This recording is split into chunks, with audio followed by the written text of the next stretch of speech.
Hi Stevie and friends. Remember I was telling you the last time that Johnny and his family, they moved into a house. I got a picture of the house right here, and I'll show it to you again just so you can remember. Here's the house that they moved into, and I want to show you now. I told you that when Johnny moved in here, it was like the greatest place in the world for him.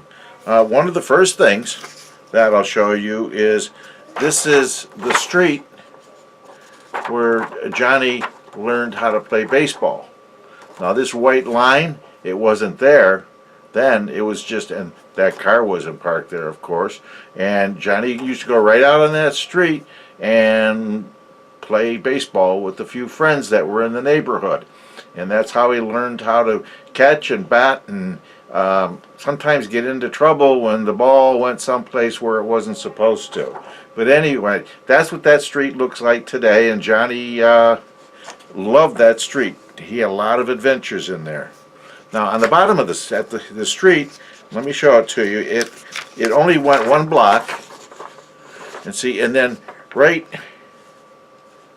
here's the house, and then right there the street ended. Okay, so there were railroad tracks at the end of the street, and they used to go across, like that street was the bottom of the T and the railroad tracks were the top of the T. Now over here, this is a big building. Okay, that big building wasn't there before. That big building was a sawmill, and it was all enclosed.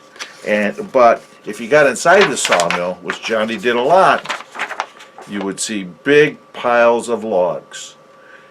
They would go, and what happens, those logs would be cut into lumber at the sawmill. But before, the train used to come in and dump the logs out, and there'd be a big pile like that. Well, you know, that's a little enticing for Johnny, so he used to sneak in and into the sawmill, and he used to climb on top of those logs, and he'd even climb in and around and over here like they were caves and that, and he could spend half a day just having adventures right there in that big pile of logs.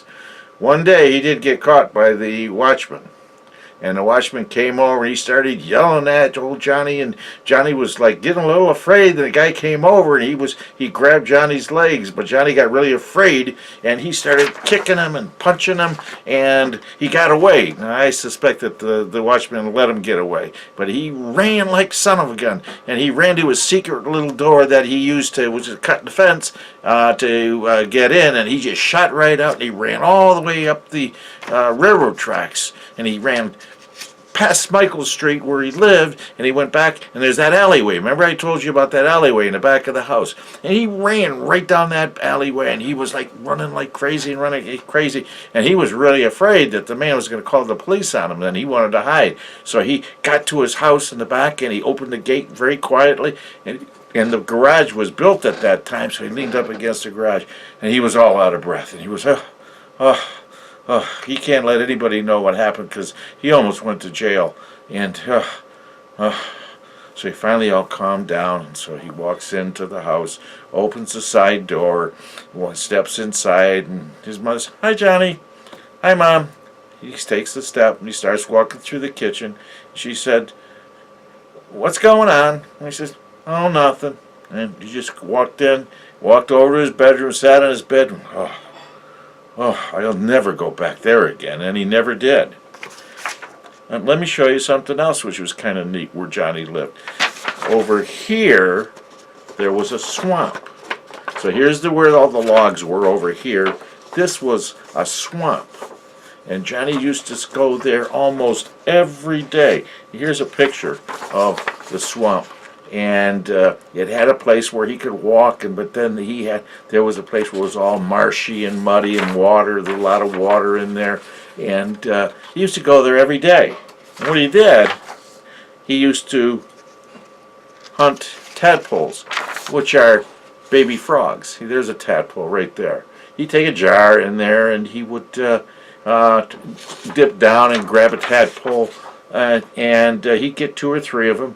and he was really proud. And he put the lid on the jar, and he would take the jar home, and he put it in the kitchen and put it on the table, and probably end up just going watching TV, because there was TV eventually while Johnny was living in that house, and go to bed, and the next morning he'd go out to see if he could feed his tadpoles, and they'd be gone.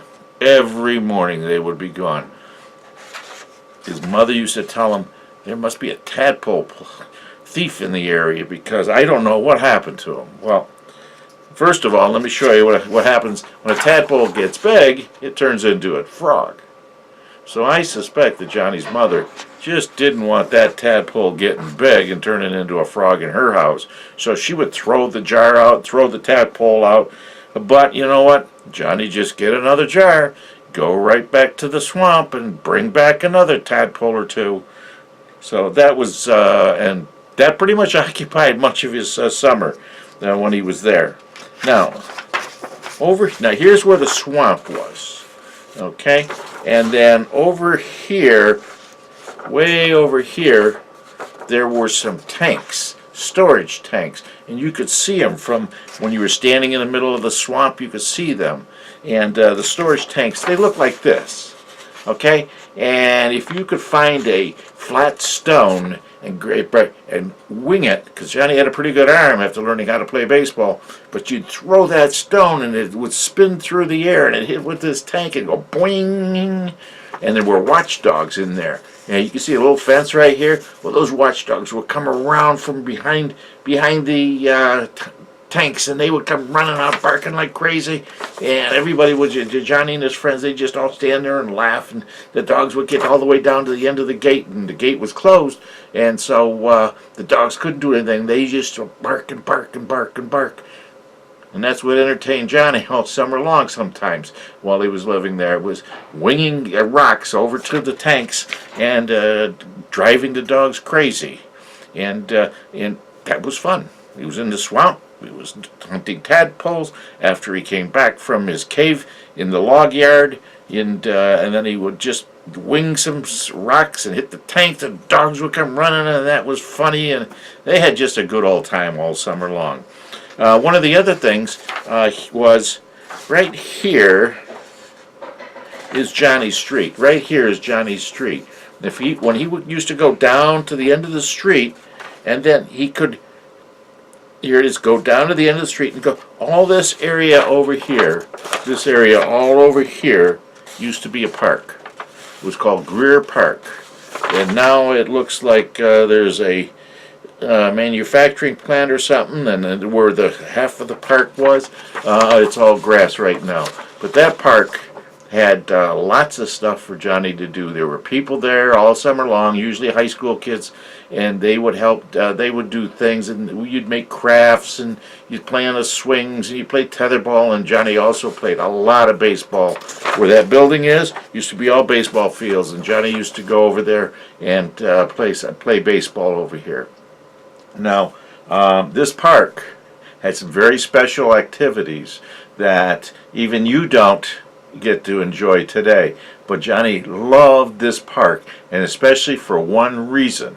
And I'm going to tell you about that one reason the next time I send you a video. So, we love you.